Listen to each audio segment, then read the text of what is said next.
Once upon a time, at Christmas a long time ago, you could still see poor people walking around on the streets. At that time it wasn't shameful to be poor, so ragamuffins and lost souls didn't have to stay out of people's sight, but could walk around anywhere they wanted to. When the Christmas that this story is about was approaching, there was as usual a lot of baking and sausage making, dusting and polishing, rummaging and wrapping, and a mad increase in business that made the rich businessmen even richer and the poor customers even poorer. In one of the post offices in the capital of the country stood Karl Bertil Jonsson, sorting incoming packages. Karl Bertil Jonsson was 14 years old and went to school, but as we said, right now he was standing sorting incoming packages. During the days just before Christmas, the post office hired school children to work all night, since the regular personnel quit work at 5. Now, maybe you feel sorry for Karl Bertil Jonsson because he had to stand there all night sorting incoming packages. But believe me, there's no reason to feel sorry for Karl Bertil Jonsson. He came from a well-to-do home. His father had a department store and got richer every day selling table runners and sparklers. But anyway, Karl Bertil thought it was fun to earn a little money himself.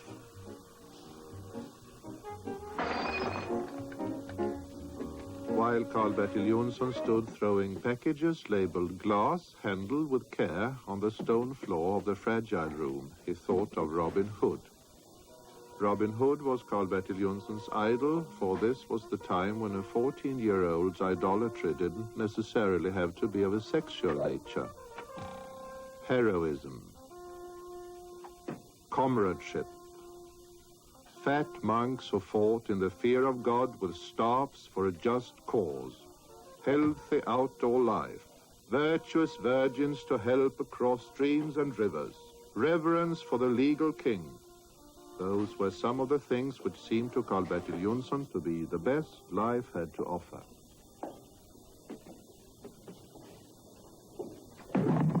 And of course, the principle of lawless justice, take from the rich and give to the poor.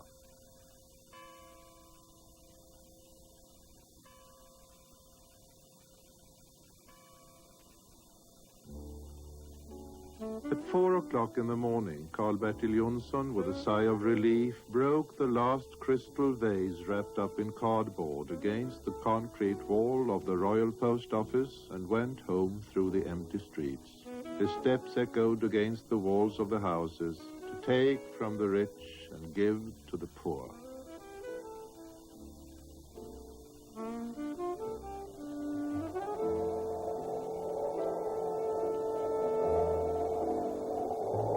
Christmas was near. These unfortunate people for whom the Salvation Army's pots are kept boiling.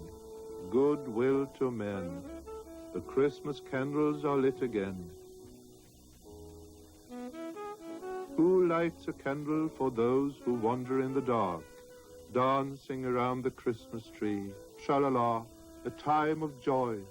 Cold shines the star of Christmas on those who have no home, to take from the rich and give to the poor. To take from the rich and give to the poor. It was then that Karl Bertil Jonsson made his decision. At 12:30 the next day, Karl Bertil was wakened by his loving mother. He got up, ate his 2 fried eggs and sausage, sneaked into his father's library and swiped his directory of tax assessments and left for the post office. He began to sort incoming packages with the somnambulistic sureness of a child who has learned something word for word. But his eye checked on the addressee of every package. It was particularly the title before the name of the addressee that interested him. Titles like lathe turner, construction worker, nurse's aide, herr, seamstress. Titles like this he let go onto their respective piles of packages. But when he found an addressee with the title director, he allowed the director's package to slip down into a special sack that he had beside him.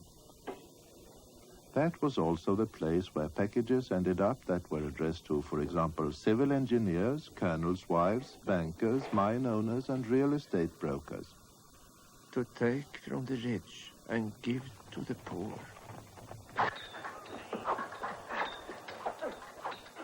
At dinner time, the sack at his foot was well filled with packages. He stayed behind when the others went out to eat, and as soon as he was alone, he took out the Directory of Tax Assessments and started checking the packages in his special sack.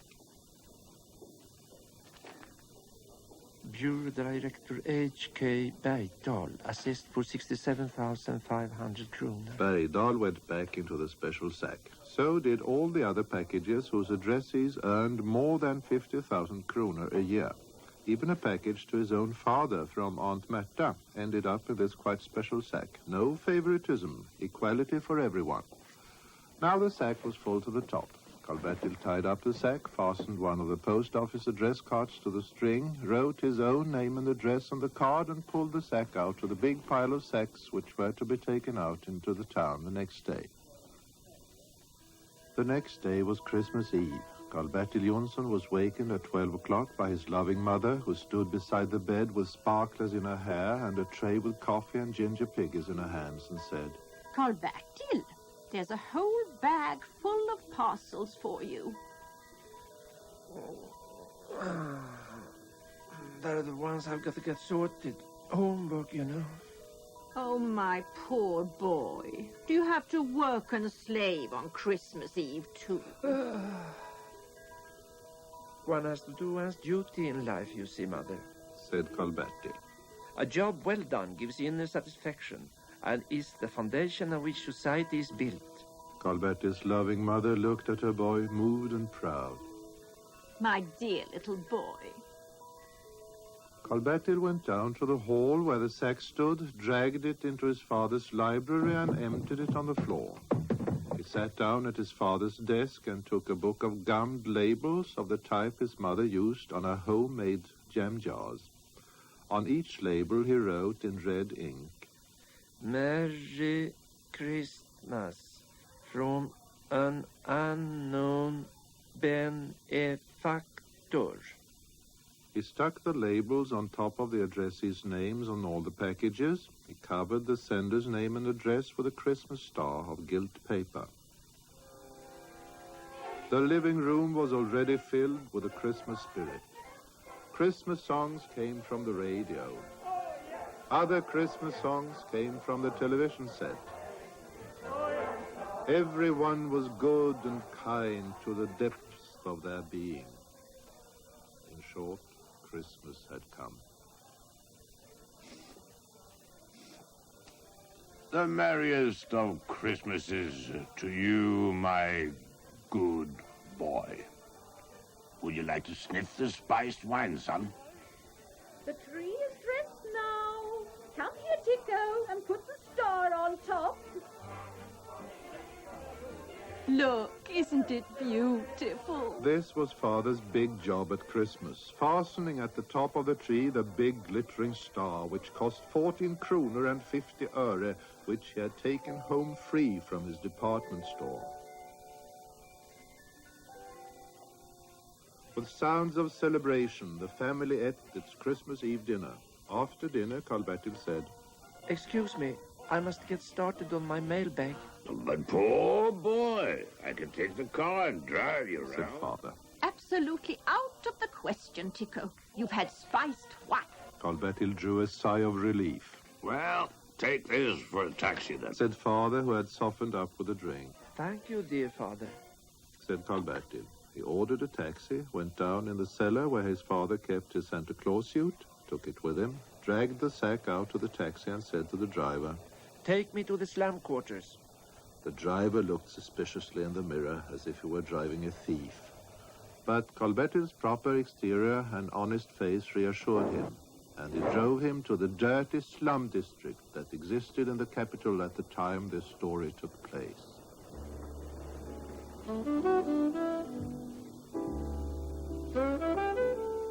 When Karl Bertil had paid the taxi, he went into a doorway and put on his father's somewhat too large Santa Claus suit. Then he went out on his humanitarian Christmas sojourn.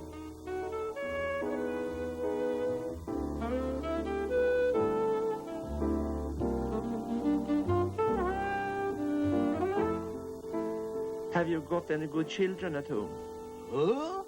Take this parcel and go straight home to your poor family. Merry Christmas. Karl Bertil happily continued to light up the shady side of humanity with his little sparks of friendliness. He knocked on the rottenest doors, approached the most ragged streetwalkers, talked to the loneliest aged people, and placed packages among the bottles in front of the saddest day workers at the beer hall.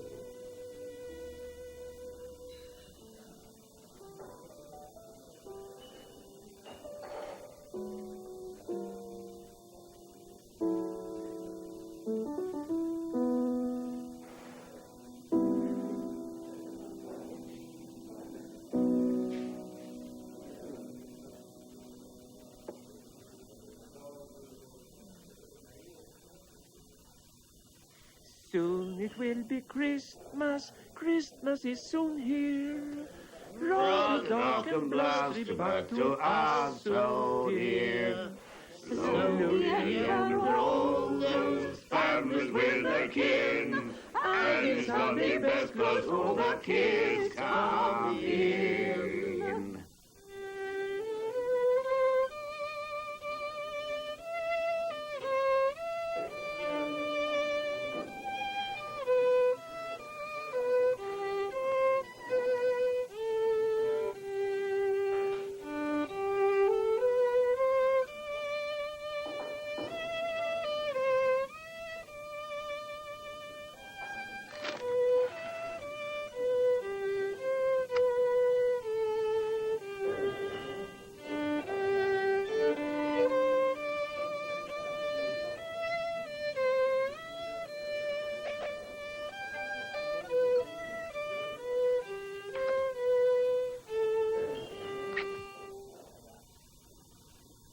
For Karl Bertil, the rest of Christmas Eve passed in an atmosphere of inner joy, a feeling which good deeds give to those who do them.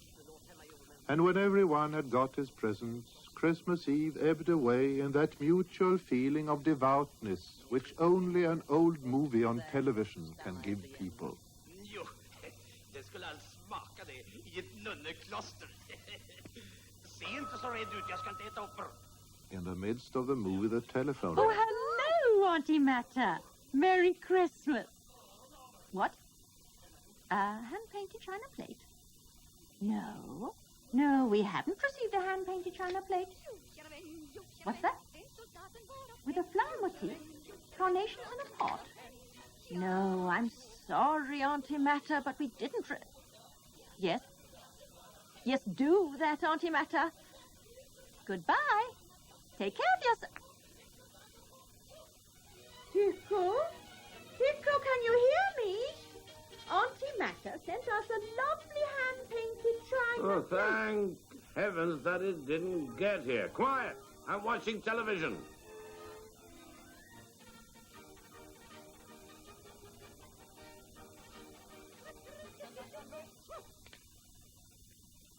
But Tico, she hung up on me. She was going to phone the Director General of the Post Office Department. Poor man, most probably he's also watching television. Be quiet. Oh, dear me. How can it have got lost? Can you understand it? Karl Bertil, you work at the post office. During a fraction of a second, Karl Bertil went through an emotional crisis. Lie to his mother on Christmas Eve? No. Resolutely tell the truth? Yes. I put the parcel aside and gave it to someone poor. Said Karl Bertil. Father started and tore himself away from the television screen. What did I hear you said you did? I gave an anti-China plate to someone poor. Have you gone mad, boy, or what? I've taken a lot of other parcels from rich people and given them to poor people. What? I've harbored a communist in my breast? Tycho Jonsson was one of those who think that anyone who voluntarily gives anything away is a communist. But, Father, you said yourself you didn't want on this plate. Said? It was my plate. What do you think all the others will say? Who else have you stolen from besides me? They are ticked off in your book of tax assessments. I don't believe this. Don't just say what you've done. You can go to an institution for this. I'm prepared to take the consequences, Father. I've given a little joy to those poor people who don't own a department store. That's what I've done. Tycho Jonsson was almost strangled by his Christmas anger. Boy, you're going to come around with me to all of those people you've stolen from and tell them you are sorry. Off to bed. You can't see the end of the picture.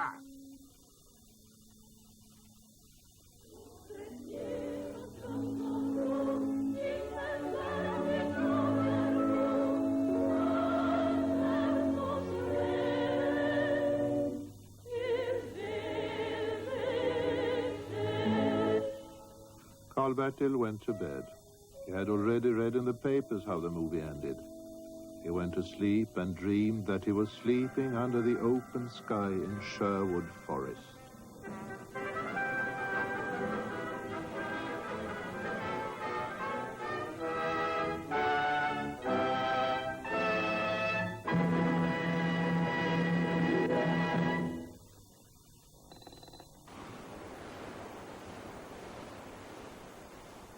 Let us now stop a moment and ask a few questions.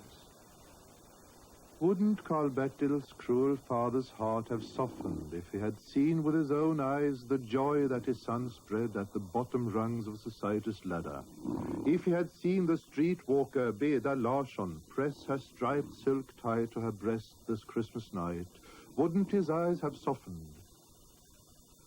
Could he have remained angry if he had caught a glimpse of the home of indigent Harald Ljungström, where the children were playing happily with their 6 Japanese napkin rings of pear tree wood?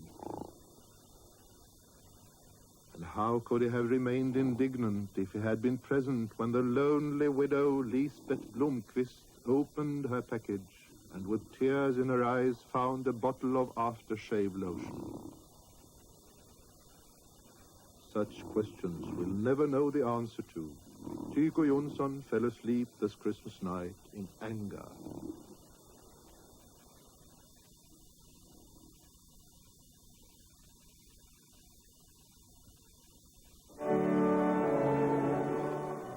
Not even the joyful message of the early morning television church service about peace on earth and goodwill among men could make Tycho Jonsson's disposition any more charitable.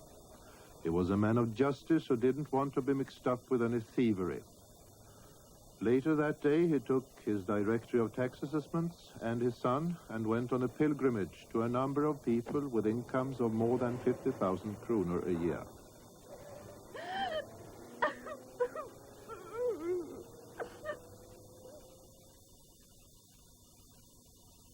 Bureau Director Bergdahl had a mahogany door and a maid. May we speak to the bureau director? It's about a Christmas gift. They were shown into a parlor where Bureau Director Bergdahl was inaugurating the billiard table he had given his mother for a Christmas present. Good afternoon. Well, the thing is, my son has given away one of your Christmas presents to someone poor. I want to say I'm sorry. But you are so rich and happy already without that present, so I wanted to see that it spread some sunshine on the lower rungs of society's ladder.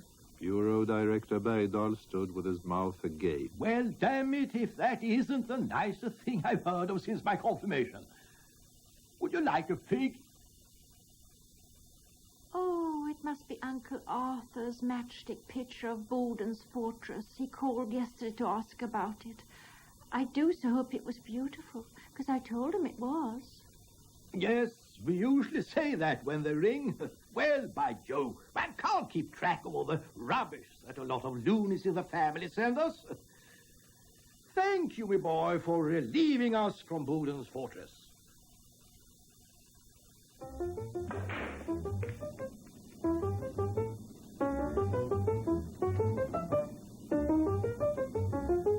Karl Bertil's journey of apology more and more turned into a regular journey of triumph. Everywhere he went, he was treated like a hero, and the joy of the families who had been stolen from when they heard that the hand-knitted woolen sweaters and specially designed paperweights had ended up with someone who needed them more knew no limits. Tycho Jonsson's embarrassment over his son's behavior was gradually replaced by a proud smile. Yeah, well, I may not be the right person to suggest this, but all the same, I feel the atmosphere here begs me to suggest 3 cheers for my son, Karl Bertil. Hip hip. Hooray! Hip hip. Hooray! Hip hip. Hooray!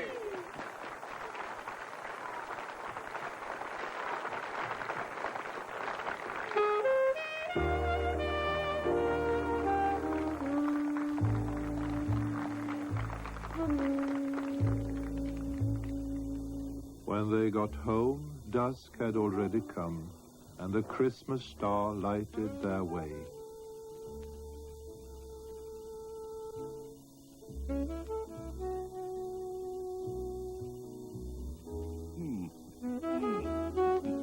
Our son is a kind and humble human being, Was Tycho Jonsson's joyful message to the family when they came home. What blessings this Christmas had in store. Note the religious look in her eyes. This story took place in the days when Christmas was celebrated as a memorial to the birth of Christ.